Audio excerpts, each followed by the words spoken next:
Maybe. Good to see you. Good to see you as well.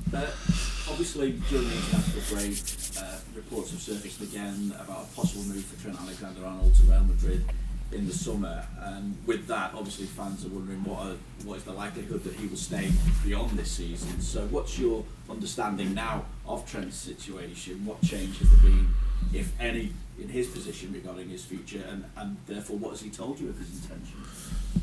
Now his situation is unfortunately that he's injured.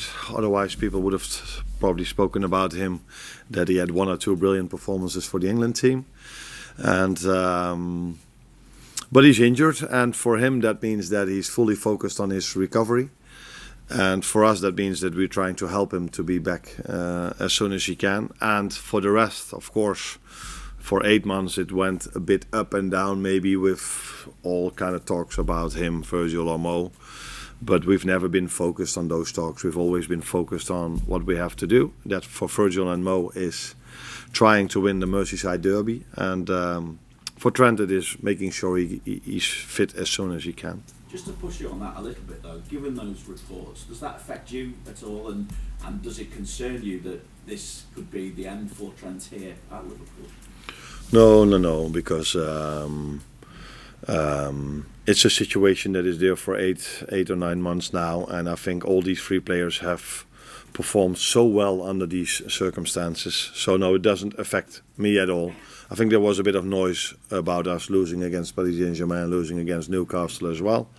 I always try to be rational and try to judge the situation. And in the Newcastle and Paris Saint-Germain situation, I don't think this happened many times that from the 9 serious games a team plays in Europe, because I don't took the PSV game serious because we were already qualified. When you win 8 and you only lose 1, that you're out before the last 8, before the quarterfinals. I was a bit more frustrated about the final, because I think we deserved to lose that one. And that is for the first time I think we deserved to lose a football game. We were not tough in terms of defending, we were not good with the ball. So there were not many things to like about the final. It's the first time this season as well that you've lost back-to-back games, so what job have you had to do to pick the players up, and how has that been impacted by the international break? Yeah, they immediately went to the national teams, and they've played, all of them played important games over there. So when we came back, I did come back to both situations, but I think for most of them, they didn't forget, because they know what have happened, and they are, like me, disappointed for us not winning our first trophy and being out of the Champions League. But we are also realistic, like I just said. If you played 9 games in Europe, you won 8, and you could call it unlucky by going out with penalties. That is something, I think we've tried everything in that game to go through to the next round, and I can't blame any player at all for that game. For the final, we were also outworked, and that's not what I like. What are you expecting then from this Merseyside derby compared to your first experience of a Merseyside derby? I expect the same, but with one difference, that every time the Everton players do something well, they don't get the cheers and the reactions from 50,000 people. I don't know how many can go in Goodison Park. But our players will get that reaction after every tackle they make, after every pass they do, and that is a different emotion. But football-wise, I expect the same, because this is what Everton have done in the last 9 games now, or last 10 games when David Moyes is in charge. They didn't lose one football game in the last 9 Premier League games. So it would be a surprise if they are going to do something different. And we are top of the league, so it would be strange if we are going to change something as well. Sure. Well, that last meeting obviously got a bit heated towards the end. Have you given just any thought into just avoiding getting dragged into anything like that again in any future games? Yeah, I'm hoping I will act differently next time, but I can't promise. But what I'm also sure about is that I would be so surprised if I ever will experience 8 minutes of so many controversial decisions in our disadvantage again. So yes, even if it happens, I hope I act differently, but I can't promise. But I don't think I'm going to experience that again. But you never know. Football is unpredictable. After a disappointing result, sometimes the manager or players say we want to play again as quickly as possible to get out of our systems. But it's been 15, 16 days since Wembley. What's the feeling here? Are you now desperate to play? Is that the sense you're getting? I definitely am, because it's been 15 or 16 days or even longer before I last managed a game. But many of our players played 1 week ago important games for the national team. So, but everybody can understand the position we are in at the moment, that we're all looking so much forward to the upcoming 9 games.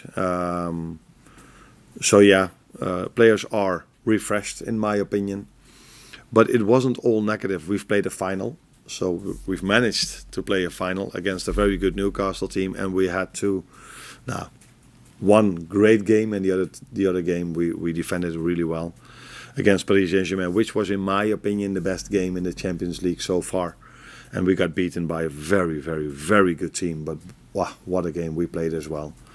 So yeah, you can always look at the result, which was not the way we wanted in 2 games, but I was proud of our performance against Paris Saint-Germain. It was maybe the best game we've played this season, but unfortunately we lost it on penalties. Hi Arne, you described the previous 3 matches as being cup finals. I just wondered if you take that attitude into this game and into the remaining league games you have, despite the fact you've got a good lead at the top of the Premier League. Yeah, but in the final stages of the season, every game matters, and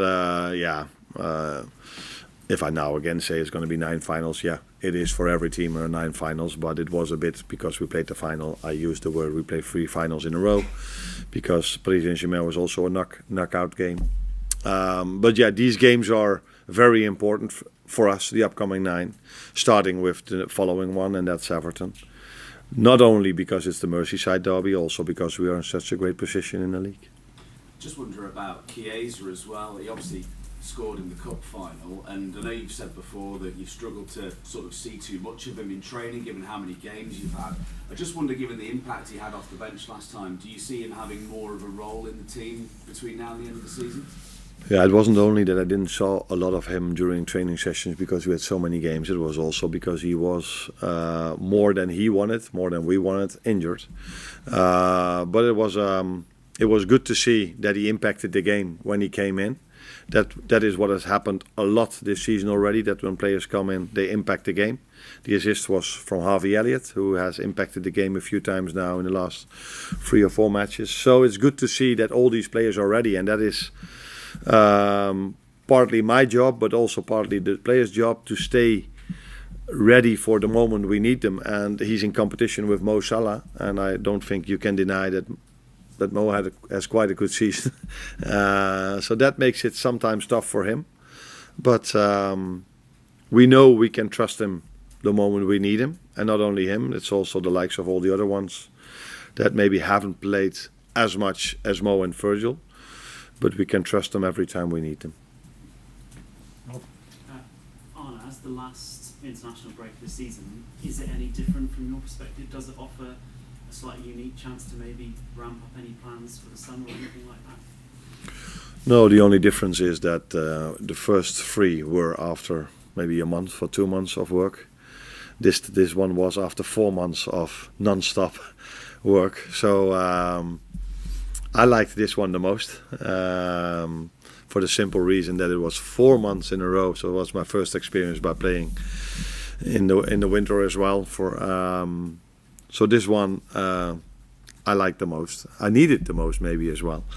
But there's no difference between back then and now. If you want to achieve something in the Premier League, in the League Cup, in the FA Cup, or in the Premier League, you need to compete with the best teams in the world. So the Premier League teams or the Champions League teams. So there's no room for going a gear down. You always have to be on top of your game. You have to be that in September, you have to be that in October, in March, and definitely also in April and May.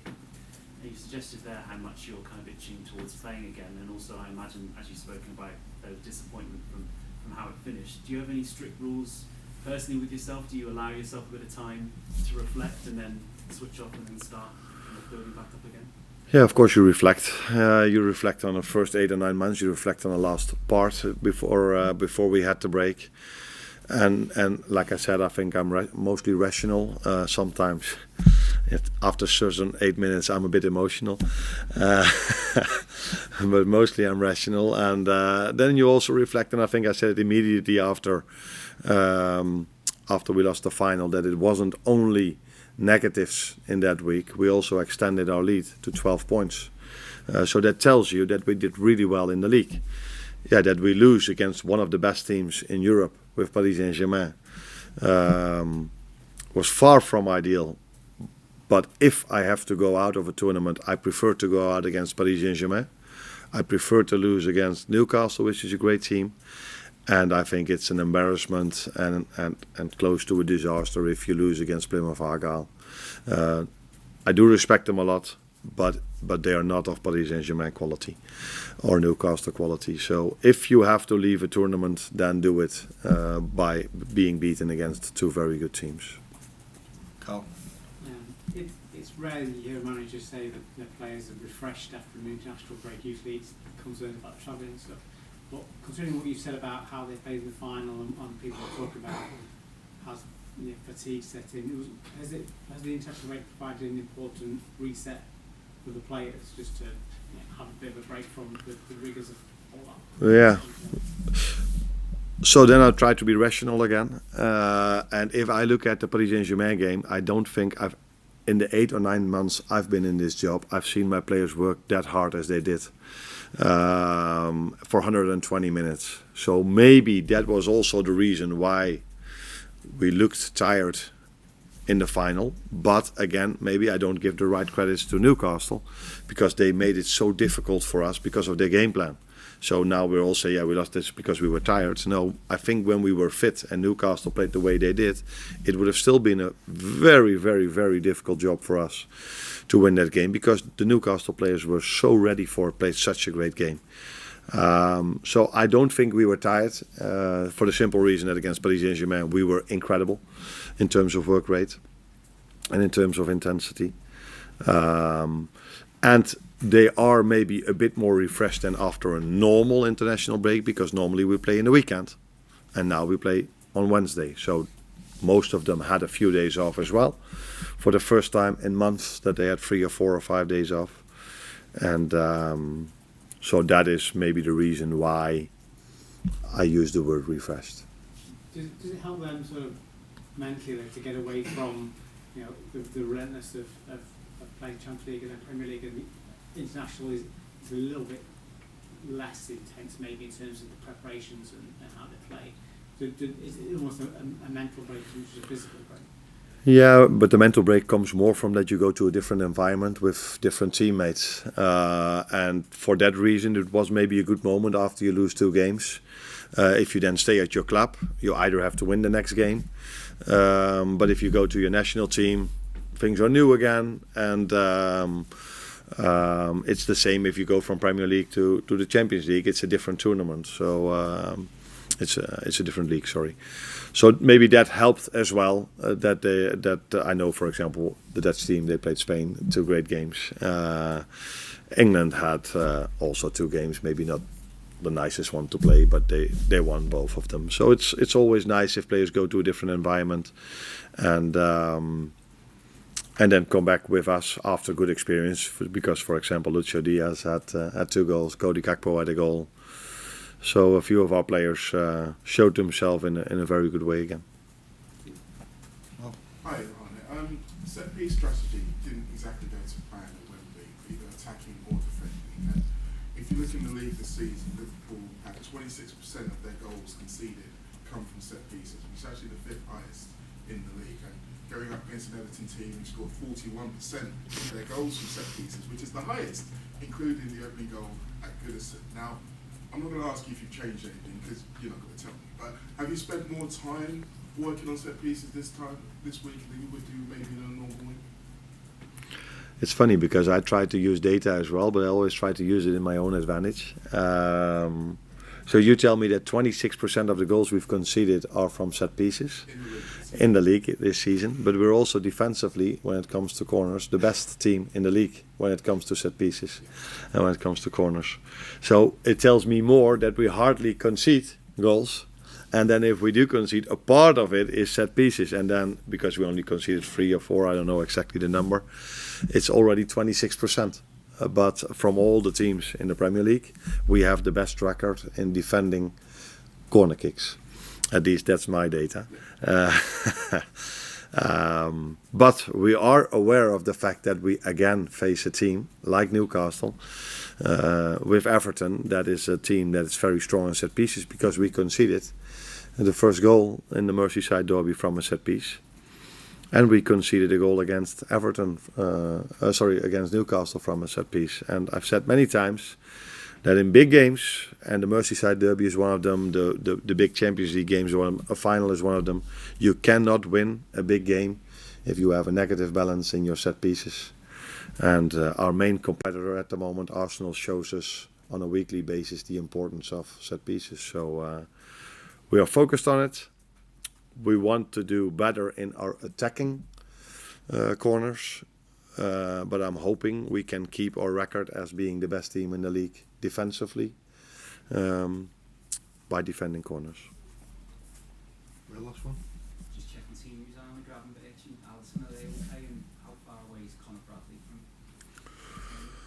Ryan is okay, although we have to train one more time, but he's okay. Ali trains with us as well. The last check has to be made. I think that's this afternoon after the session if he's available to play. And Conor is training with us again, but we have to make a decision on whether he's playing, and if playing means coming in or starting, that's something I keep for myself. But he's only had a few sessions after being out quite long with a repetitive injury. Is that the way you say it? Yeah. So we have to make a smart decision with that as well. Thanks, Arne. You're welcome. Yes.